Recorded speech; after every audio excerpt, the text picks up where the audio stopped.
Sa mahabang kasaysayan ng pananampalataya, nananatiling pangunahing tanong kung tapos na ba ang plano ng Diyos o patuloy pang isinasakatuparan sa kasalukuyan. Sa gitna ng usaping ito, lumilitaw ang mahalagang tungkulin ng kautusan na unang ipinahayag sa mga naunang propeta at muling pinagtibay ni Jesus. Ang pangako ng muling pagbabalik ni Jesus ay malinaw na patunay na hindi pa ganap ang kaganapan ng banal na layunin. Gayunman, sa paglipas ng panahon, naging batayan ng maraming Kristiyano ang teolohiya ni Pablo tungkol sa pananampalataya at kaligtasan, na nagdulot ng tanong kung bakit tila napalitan ang bigat ng kautusan. Ito ang sinusuri ng sanaysay na ito.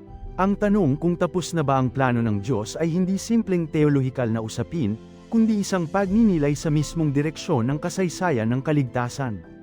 Kung susuriin ang pahayag ni Jesus na siya'y muling babalik, malinaw na dapat itong unawain bilang tanda na nagpapatuloy pa ang dakilang plano. Ang hindi pa natutupad na pagbabalik ay nagpapakita na may natitirang yugto sa pangako ng Diyos, isang yugto na hindi maaaring ipalagay na ganap kung ang mga pangyayari ay hindi pa nagaganap. Sa ganitong kalagayan, hindi maaaring sabihing tapos na ang kautusan, sapagkat ayon sa mismong salita ni Jesus, mananatili ang bawat titik at kudlit nito hanggang maganap ang lahat.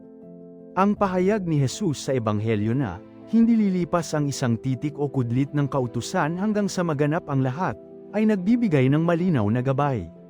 Hindi ito metaporikal na pag-uusap tungkol sa espiritual na prinsipyo lamang, kundi isang tuwirang pagtukoy sa patuloy na bisa ng kautusan. Kung hindi pa ganap ang plano ng Diyos, hindi maaaring mawala ng saysay ang kautusan. Ganito rin ang ipinahayag sa aklat ng mga awit na nagsasabing ang kanyang mga utos ay pangwalang hanggan.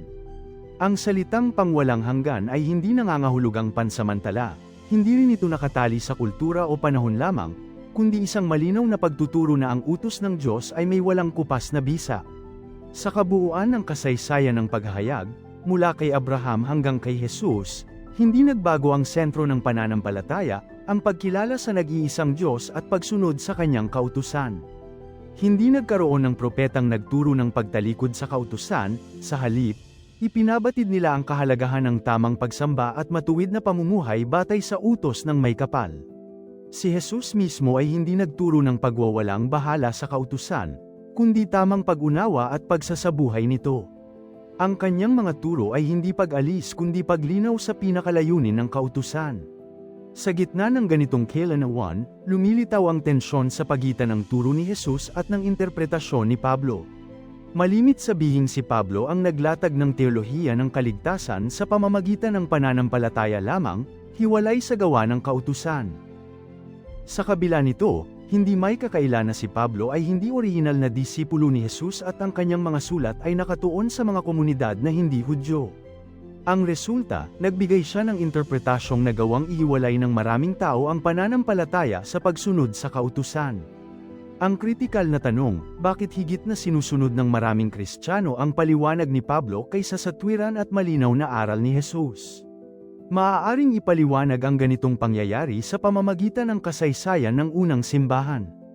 Ang impluwensya ni Pablo ay lumawak dahil sa kanyang malawak na pagsusulat at pangangaral sa mga hentil. Subalit ang paglaganap ng kanyang teolohiya ay nagbigay daan din sa pag-alis ng bigat ng kautusan, lalo na nang maitatag ang pamayanang Kristiyano na nagnanais humiwalay sa tradisyong Hudyo. Sa prosesong ito, tila nalimutan ng malinaw na pahayag ni Jesus tungkol sa patuloy na bisa ng kautusan hanggang maganap ang lahat.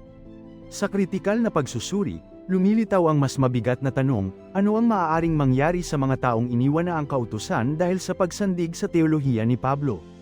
Kung ang kautusan ay hindi pa tapos at nananatiling may bisa hanggang sa pagbabalik ni Jesus, nangangahulugan na ang pagtalikod dito ay pagtalikod sa mismong pamantayang ibinigay ng Diyos.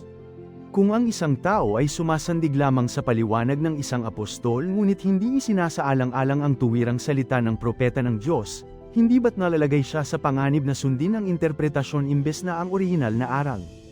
Ang ganitong sitwasyon ay hindi lamang teolohikal na pagkaligaw kundi pagkatalo sa tungkuling kilalanin ang tunay na kalooban ng Diyos. Sa huli, nananatili ang hamon, kung hindi pa tapos ang plano ng Diyos at kung ang pagbabalik ni Jesus ay patunay na nagpapatuloy ang kautusan, hindi ba't nararapat lamang na ang tao ay bumalik sa malinaw na turo ni Jesus at ng mga propeta? Ang pagsandig sa interpretasyon ni Pablo ay maaaring naging komportable para sa marami, ngunit ang katotohanan ay nananatiling nakaugat sa salita ng Diyos, hindi sa paliwanag ng sinumang tao. Ang tunay na pananampalataya ay nangangailangan ng katapatan sa kautusan, hindi ng pagtalikod dito.